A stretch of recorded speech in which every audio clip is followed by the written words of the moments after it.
শুরুতেই রাজ্যের বিশেষ বিশেষ সংবাদের শিরোনাম, তারপরে বিস্তারিত খবর। সোনালী ধাতুর মূল্যে ব্যাপক বৃদ্ধি, এক ধাক্কায় বেড়ে গেল ৩,৫০০ টাকা সোনালী ধাতুর মূল্য। অপরদিকে রাজ্যের ৬৫,০০০ পরিবারের জন্য বড় সুখবর। ৬৫,০০০ পরিবারের হাতে নতুন করে তুলে দেওয়া হচ্ছে কেন্দ্রীয় সরকারের অন্নদয় অন্ন যোজনা রেশন কার্ড, যেখানে যেই কার্ড পিছু বিনামূল্যে প্রতি মাসে পরিবার পিছু মিলবে ৩৫ কেজি করে চাল এবং গম। রাজ্যের ৬৫,০০০ পরিবারের মুখে ফুটল হাসি। অপরদিকে উঠে যাচ্ছে উচ্চ মাধ্যমিক পরীক্ষা, সেমিস্টার প্রথায় নেওয়া হবে পরীক্ষা। উচ্চ মাধ্যমিকের ৬৪টি বিষয়ে আসছে নতুন সিলেবাস, বাংলা এবং ইংরেজির সম্পূর্ণ সিলেবাসই হচ্ছে বদল।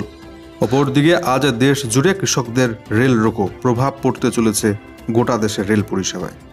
লোকসভা নির্বাচনের প্রাক্কালে মুখ্যমন্ত্রী মমতা ব্যানার্জির মাস্টার স্ট্রোক, রামনবমীতে ছুটি থাকছে গোটা রাজ্য জুড়ে।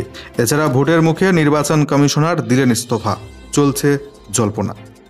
আজ তৃণমূলের জনগর্জন সভা, ব্রিগেডমুখী জনতার ঢল, একাধিক নতুন চমক ঘোষণার মুখে আজ রাজ্যবাসী।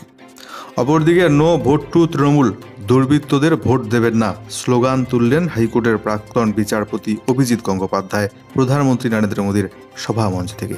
বিস্তারিত খবরগুলি দেখবার জন্য শেষ পর্যন্ত চোখ রাখুন আপনাদের এই প্রিয় চ্যানেল রোজ বাংলার পর্দায়। সামনেই দেশ জুড়ে লোকসভা নির্বাচন, তার আগে মমতার মাস্টার স্ট্রোক। রাজ্য জুড়ে রামনবমীতে থাকবে সরকারি ছুটি, ঘোষণা রাজ্য সরকারের। রামনবমীতে রাজ্য জুড়ে ছুটি ঘোষণা করল রাজ্য সরকার। রাজ্যেই প্রথমবার রামনবমীতে থাকছে ছুটি। শনিবার নবান্নের তরফে ঘোষণা করা হয়েছে রামনবমীতে জরুরি পরিষেবা বাদ দিয়ে রাজ্যের সমস্ত সরকারি প্রতিষ্ঠানে ছুটি থাকবে। উল্লেখ্য, চলতি বছরে ১৭ই এপ্রিল রামনবমী রয়েছে। প্রসঙ্গত, অন্যান্য রাজ্যের মতো বাংলাতেও রামনবমী ধুমধাম করে পালন করে হিন্দুত্ববাদীরা। গত কয়েক বছরে রামনবমীর মিছিলকে কেন্দ্র করে কলকাতা সহ রাজ্যের একাধিক জায়গায় হিংসার ঘটনা ঘটেছে।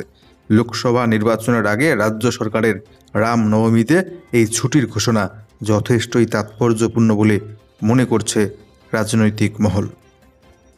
ব্যাপক বৃদ্ধি পেল সোনালী ধাতু সোনার মূল্য, ৩,৫০০ টাকার অধিক বেড়ে গেল সোনালী ধাতুর দাম। গত 10 দিনে প্রায় ৩,৫০০ টাকা বাড়ল সোনার দাম। গত ২৮ ফেব্রুয়ারি কলকাতায় ৯৯৯ বিশুদ্ধতার 10 গ্রাম সোনার খুচরো দাম ছিল ৬২,৯৫০ টাকা, আর তার ঠিক একদিন পর দাম বেড়ে দাঁড়িয়েছিল ৬৩,০০০ টাকা। এরপর লাগাতার দাম বেড়ে প্রতিদিন রেকর্ড গড়ছে সোনালী ধাতুর দর। শনিবার সেই ধারা রইল অব্যাহত। শনিবার সোনার দাম পৌঁছে গেল ৬৬,৪০০ টাকায়। West Bengal Boolean merchant and jewellers অ্যাসোসিয়েশনের তরফ থেকে সোনার এই দর পাওয়া গিয়েছে। অর্থাৎ গত 10 দিনে সোনালী ধাতু সোনার মূল্য বেড়ে গেল প্রায় ৩,০০০ টাকার অধিক। সোনার দাম ৭০,০০০ টাকা ছাড়িয়ে যেতে পারে বলে আশঙ্কা প্রকাশ করছেন ব্যবসায়ীরা। সামনেই নির্বাচন, আর তার আগে রাজ্যের ৬৫,০০০ পরিবারের জন্য রেশন কার্ড নিয়ে বড় সুখবর।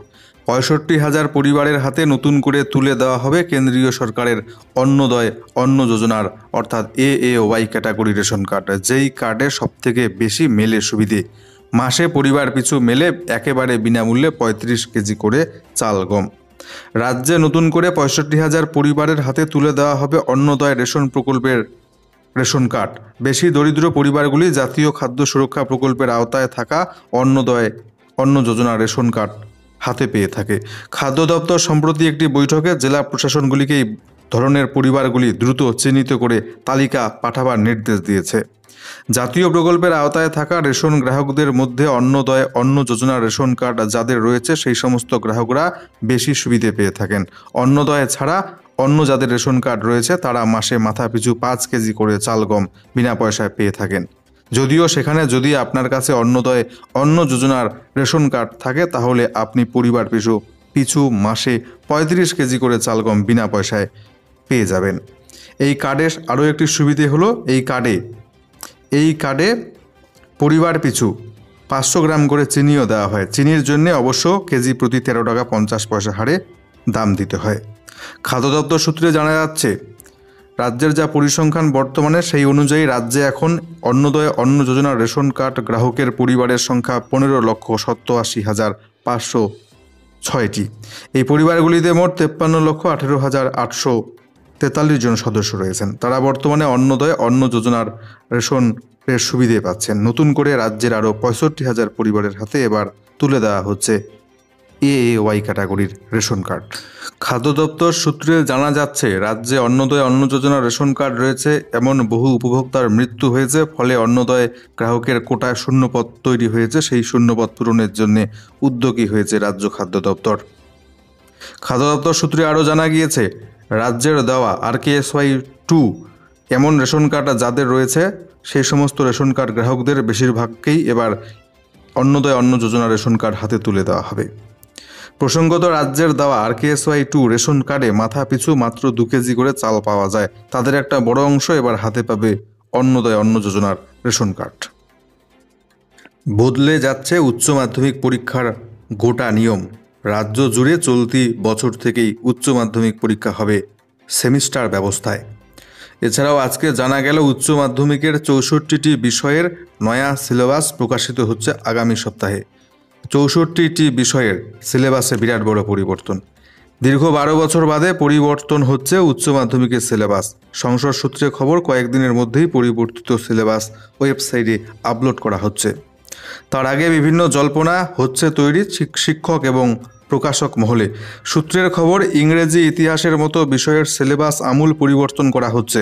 ফলে একেবারে নতুন করে বই তৈরি করতে হবে। পুরনো বইগুলি চলে যাবে বাতিলের খাতায়। এই তালিকায় আরও কিছু বিষয় রয়েছে বলে সূত্র মারফত জানা যাচ্ছে।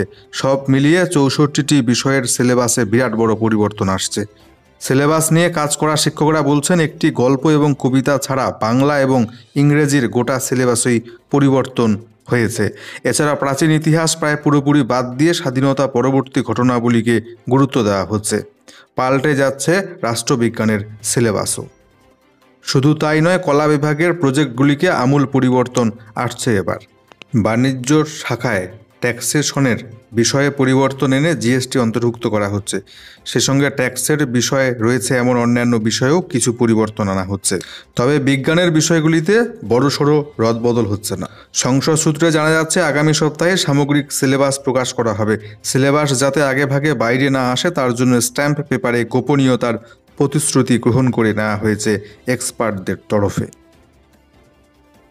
নো ভোট টু তৃণমূল, একটিও ভোট দেওয়া যাবে না তৃণমূলকে, জানালেন প্রাক্তন হাইকোর্টের বিচারপতি অভিজিৎ গঙ্গোপাধ্যায়। বিজেপিতে যোগদানের পর শিলিগুড়ির কাওয়াখালীর প্রধানমন্ত্রী নরেন্দ্র মোদীর সভামঞ্চটাই ছিল অভিজিৎ গঙ্গোপাধ্যায়ের প্রথম বড় রাজনৈতিক মঞ্চ। তবে প্রথম রাজনৈতিক মঞ্চ থেকেই তিনি সাবলীলভাবে রাজ্যে তৃণমূল সরকারকে সরাসরি করলেন আক্রমণ। জানালেন, 2024 সালে বাংলার বুক থেকে দুর্বৃত্তদের দল তৃণমূলকে একটাও আর ভোট নয়, নো ভোট টু তৃণমূল। তাদের বুঝিয়ে দিতে হবে যে পশ্চিমবাংলায় তারা আর থাকতে পারবে না। এই ভোট থেকেই বুঝিয়ে দিতে হবে 2026 সালে তাদের বিদায় আসন্ন। বিচারপতির পদ থেকে অবসর নিয়ে রাজনীতির ময়দানে নামার পর থেকেই সংবাদের শিরোনামে রয়েছেন অভিজিৎ গাঙ্গুলি। বিজেপিতে যোগদানের পরেই তিনি যেভাবে রাজ্যের শাসক তৃণমূলকে আক্রমণ করেছিলেন সেই ভাষাই শোনা গেল উত্তরবঙ্গের মাটি থেকে। তিনি আরও বলেন, তৃণমূল ভেতর থেকে ভাঙতে শুরু করেছে। আমাদের তৃণমূলকে সম্পূর্ণভাবে ভেঙে গুড়িয়ে দিতে হবে। 24-এর ভোট থেকেই ওদের বুঝিয়ে দিতে হবে 2026 সালের বিধানসভা ভোটে ওরা কিছুই করতে পারবে না। এই দুর্বৃত্তদের দলের প্রাক্তন খাদ্যমন্ত্রী, শিক্ষামন্ত্রী সবকটাই জেলে। একটা ভোটও দেবেন না তৃণমূলকে, নো ভোট টু তৃণমূল বলে স্লোগান তুলেছেন প্রাক্তন বিচারপতি অভিজিৎ গঙ্গোপাধ্যায়। অপরদিকে আজ তৃণমূলের জনগর্জন সভা, ব্রিগেডমুখী জনতার ঢল। লোকসভা নির্বাচনের মুখে আজ তৃণমূলের মেগা সমাবেশ। রবিবাসরীয় সকালে জনগর্জন সভার মাধ্যমে কার্যত ভোটের প্রচার শুরু করছে রাজ্যের শাসক দল তৃণমূল। বক্তব্য রাখবেন তৃণমূল সুপ্রিমো মমতা ব্যানার্জি, অভিষেক বন্দ্যোপাধ্যায়।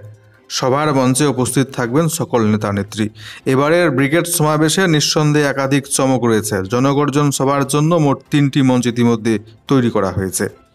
তার একটিতে থাকবেন মমতা ব্যানার্জি, অভিষেক বন্দ্যোপাধ্যায়, অন্যান্য শীর্ষ নেতৃত্ব। অন্য দুটির একটিতে বুদ্ধিজীবীরা এবং আমন্ত্রিত ব্যক্তি। তৃতীয় মঞ্চে থাকবেন তৃণমূলের সাংসদ, বিধায়করা। সূত্রের খবর, আজকেই লোকসভা নির্বাচনের প্রার্থী তালিকা প্রকাশ করতে পারে তৃণমূল। তার আগে প্রচারের কৌশল সহ আর কি বার্তা মমতা এবং অভিষেক দেন তার দিকে মুখিয়ে রয়েছেন রাজ্যবাসী। এছাড়াও আজকের এই সভায় নতুন কেউ শাসক দলে যোগ দিচ্ছেন কিনা তার দিকেও থাকবে নজর সকলের। আজ গোটা দেশ জুড়ে কৃষকদের রেল রোকো কর্মসূচি, প্রভাব পড়তে চলেছে গোটা রেল পরিষেবায়। আজ রবিবার দেশ জুড়ে স্তব্ধ হচ্ছে রেল পরিষেবা, এমনটাই হুঁশিয়ারি দিয়েছে আন্দোলনকারী কৃষকরা। আজ বেলা 12টা থেকে বিকেল 4টা পর্যন্ত সারা দেশে রেল রোকোর ডাক দিয়েছে কৃষকরা। আর এই 4 ঘন্টার রেল রোকোয় সাধারণ রেলযাত্রীদের নাভিশ্বাস উঠতে পারে বলে আশঙ্কা করা হচ্ছে। তবে দেশব্যাপী রেল পরিষেবা স্তব্ধ করে দেওয়ার হুঙ্কার দেওয়া হলেও তথ্যাভিজ্ঞ মহলের ধারণা রবিবারের কর্মসূচির সবথেকে বেশি প্রভাব পড়তে চলেছে প্রধানত রেলের নর্দার্ন এবং নর্থ সেন্ট্রাল সেক্টরে, অর্থাৎ মূলত পাঞ্জাব এবং হরিয়ানা জুড়েই আজ ব্যাপকভাবে ব্যাহত হতে চলেছে দূরপাল্লার ট্রেন পরিষেবা। সর্বভারতীয় কৃষক নেতা জগজিৎ সিং ডাল্লেওয়াল শনিবার কার্যত হুঁশিয়ারি সুরে জানিয়ে দিয়েছেন, মোদী সরকার নিজের দায়িত্ব ঝেড়ে ফেলে দিয়ে পালাতে চাইছে। কেন্দ্রীয় সরকার এটা কোনো মতেই করতে পারে না। কৃষকদের দাবি মেনে ফসলের ন্যূনতম সহায়ক মূল্যকে আইনের আওতায় নিয়ে আসতেই হবে কেন্দ্রীয় সরকারকে, এর অন্য কোনো বিকল্প নেই। জানা যাচ্ছে ইতিমধ্যেই এ নিয়ে রেলওয়ে প্রোটেকশন ফোর্স অর্থাৎ আরপিএফ এবং জিআরপিকে হাই অ্যালার্টে থাকার নির্দেশ দেওয়া হয়েছে। সব মিলিয়ে আজ রবিবার ফের কেন্দ্র কৃষক সংঘাতের আবহ তৈরি হতে চলেছে বলে মনে করা হচ্ছে। অপরদিকে নির্বাচনের মুখে নির্বাচন কমিশনারের পদ থেকে ইস্তফা দিলেন অরুণ গোয়েল। সামনেই লোকসভা নির্বাচন, আগামী সপ্তাহেই ভোটের নির্ঘণ্ট ঘোষণার সম্ভাবনা। এর মধ্যে শনিবার আচমকা ইস্তফা দিলেন জাতীয় নির্বাচন কমিশনার অরুণ গোয়েল। তার ইস্তফাপত্র গ্রহণ করেছেন প্রেসিডেন্ট দ্রৌপদী মুর্মু, যদিও এখনও তার ইস্তফার সুনির্দিষ্ট কারণ জানা যায়নি। 24 লোকসভা নির্বাচনের প্রস্তুতি পর্বে সক্রিয় ভূমিকায় দেখা গিয়েছিল অরুণ গোয়েলকে। একাধিক রাজ্যে ভোট প্রস্তুতি পর্ব খতিয়ে দেখেছেন তিনি। গত সপ্তাহে বাংলাতেও এসেছিলেন। তার ইস্তফার পর সমস্ত দায়িত্ব এবার জাতীয় নির্বাচন কমিশনের প্রধান নির্বাচন কমিশনার রাজীব কুমারের ওপর, অর্থাৎ নির্বাচন কমিশনের ফুল বেঞ্চে একমাত্র রাজীব কুমারই রয়েছেন। এই পরিস্থিতিতে আদৌ আগামী সপ্তাহে ভোটের নির্ঘণ্ট ঘোষণা করা হয় কিনা সেটা ঘিরে সন্দেহ তৈরি হয়েছে অনেকের মধ্যে।